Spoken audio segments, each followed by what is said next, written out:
the feeling I get every time I watch a New York Giants game. This is Tim's New York Giants Trade Talk. I'm on Lane Big Blue LLC. Giants dropped a heartbreaker 34-7 to the Atlanta Falcons. That is now a franchise best 10 losses in a row. We're number one. We're number one. Oh, dear Lord. This game wasn't even as close as it sounded. Even at 34-7. I literally thought at one point in time the Falcons were going to put up 50. I really did. You could blame the injuries. You can blame all the issues. You could just I blame it a lot on Joe Shane, Brian Daboll, the lack of proper coaching. This team is so undisciplined now. It's not even funny. It's gone downhill faster and faster and faster. We're rolling out of control. Michael Penix, 18 for 27 for 202, one interception. I'm glad we didn't draft that bum. He should have had a touchdown, but Kyle Pitts fumbled. I should say bobbled it going into the end zone. Thank God Cordell Flott was there to pick it off, or this game would have been at least 42-7. But he looked good. He looked poised. He didn't look like a rookie. He had his moments where he did look like a rookie, but the majority of the game he didn't look like a rookie. He did what he was supposed to do, which was maintain control. Not turn over the ball outside of that one, like I said, for Kyle Pitts, because that was all. I never liked Kyle Pitts. I remember when Kyle Pitts came out and everyone's like, "We need to draft him. He's this big tight end, this big guy. He's gonna be incredible." I kept telling people I don't see it. I said, first of all, you never take a tight end that high, and I just didn't see it when he was coming out of Florida. I just didn't see it. I really don't see anything on this team. Drew Lock, 22 for 39 for 210, completed, I believe, 7 for 7 on that last drive. Gotta love Brian Daboll. He had the penalty on Evan Neal while they were, I think it was third down with a minute something left. Brian Daboll takes the time out to avoid that 10-second runoff. I guess he's practicing. I guess Brian Daboll's practicing where he's coaching Sister Mary of the Poor in Division 11 football. I mean, there's really not much to say here. There's not. Malik Nabers, 7 for 68, targeted 14 times again. No yak. Wandale Robinson, 7 for 62. Longest of 15. There was a Jalen Hyatt sighting, 1 for 9. Dang, but I mean, this team cannot even play this game fundamentally. Fundamentally, they are so bad. And I love when the announcers at times talk about how good this young secondary is with Phillips and all those guys. And Dane Belton and all that. And I know they have to say these things. But did anyone notice that even before going into this game, and this has been a problem all season, it isn't just recently with the injuries, quarterbacks are completing 70% of their passes against the Giants secondary. 70, that's number one in the NFL. We're number one. 70% of their passes against the secondary. And this was, I mean, I've said this before, and I pointed this out ad nauseum with Shane Bowen. He just has bad secondaries. They don't know how to cover. They don't know how to tackle. Doesn't matter the talent that he has. He just has bad secondaries. It was, besides those 2 years of Jim Schwartz, we've talked about this over and over again when he came in and was that's why I don't want Mike Vrabel. Mike Vrabel thinks Shane Bowman's a good defensive coordinator. But even though he had to bring in Jim Schwartz to be his mentor and stop, I mean, they only had good secondaries out of the 5 years that Bowen was the DC when Schwartz was there. And as soon as Schwartz left to go take the DC job in Cleveland, the secondary fell off the fucking planet again, and Shane Bowen got fired. I mean, at least we're rocketing towards either a number 1 overall or second overall pick. You know, well, hopefully we don't find a way to screw it up at home against the Colts. And we got that Philly game. Philly's right. I don't know if Philly's going to need this game. Right now, Jalen Hurts is out with a concussion. Kenny Pickett looks like he hurt his hand. So the worst case scenario is we go into Philadelphia. They don't have a quarterback, and we win. And lose the number 1 overall pick or the second overall pick. As long as we're within the top 3. That's my theory. I've said that before because I think Travis Hunter is going to go 1.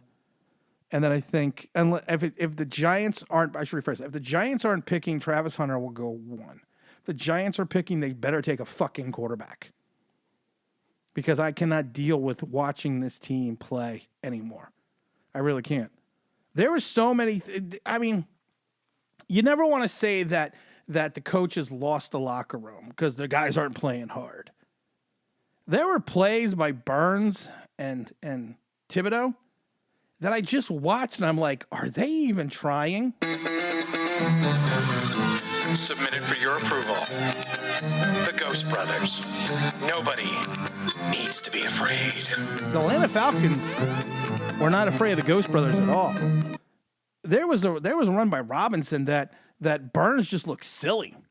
He just looked like he couldn't figure it out. And Thibodeau is just, you know what the scary thing is? Before next season, we got to figure out whether we're going to pick up the fifth-year option on Kayvon Thibodeau and Evan Neal. We know the answer for Evan Neal. But I mean, damn, you cannot pick up that fifth-year option. You can't pick up the fifth-year option on Brian Thibodeau. Kayvon Thibodeau. You can't. Yet you just can't. I mean, technically you can, but you can't. I got a slight bone to pick with our old buddy Malik Nabers because he likes, and I'm only calling him out because he likes to talk and he likes to be the man and he likes to say, "Well, they brought me here to talk." On that Jesse Bates 56-yard interception return, there should be something distressing for Giant fans. Malik Nabers gave up on the play. I thought Malik Nabers was this speedster. Was this guy that, had blazing speed coming out of LSU. You telling me he can't run down Jesse Bates? He stopped running. Jesse Bates got by him. I'm watching the play right now. Jesse Bates got by him, and that was it. It's like, dude, really? And we blasted Deonte Banks for giving up. This is where I will find this curious. Deonte Banks was our first overall pick not first overall, but it was our first round pick last year. And he got blasted for giving up on a play. Even though I've watched Bobby Okereke and other people. But he's a young guy, so they blasted him for it. Malik Nabers stopped running on that 56-yard interception, a 55-yard interception. He literally stopped running. What are you supposed to do? They're going to do nothing with that because he's the face of the franchise. They're going to do nothing with that. But if we're going to be honest, that's we need to look at everything at a totality. Atlanta had 329 yards our 234. Time of possession, Atlanta was 34 minutes, our 25. So we did have the ball some. We just couldn't figure out how to matriculate that ball down the field. And like I said, you gotta keep. Philly just came back with a field goal now for making it 30-28 with 3 minutes and 41 seconds. I love doing this live because I can watch all this live. Everyone needs to be fired. You need to fire Dable. You need to fire Shane. You're not gonna fire him in season guys. So let's just stop that nonsense. Because like I said, I watched Penix, and I keep thinking to myself over and over again. Yeah, Nabers is nice to have, but you drafted Nabers to fix a quarterback. You literally could have got a quarterback in Penix, who I wanted to draft, and then picked up somebody like Brian Thomas Jr., Ladd McConkey, or Keenan Coleman. And you would have had a combination that could have been here for the next 10 years. But no, we go against entirely all conventional wisdom. Well, no, we're never going to get Jaden Daniels. Jaden Daniels is just on another level. And the way he's playing, the way he has played, I mean, he's just, I don't know. It's sad. I always think of Joe Schoen's son sitting on the couch saying, "Who would you draft?" I would take Jaden Daniels. Same thing with Brian Daniels. What do you want, Jaden Daniels? Jaden Daniels. And I still think about the meeting with Brian Dable in the office with Joe Schoen in the beginning of the season. So if you could get any position on this team, who would it be? Brian Dable, offensive lineman. What about Brian Burns? Yeah, I'm so glad we paid $100. And like I said, I know I keep repeating myself, but I keep thinking back to when we gave Brian Burns that $120 million, and I'm in the truck, and I'm listening to NFL Network, and I can't remember who. I think it was, I don't remember who it was, but they even said, good move from the Giants to get a guy in reference to compensation, but you paid $120 million for an 8-sack guy. And the Ghost Brothers were in full effect again today. But congratulations on those Giants on that 10 straight loss.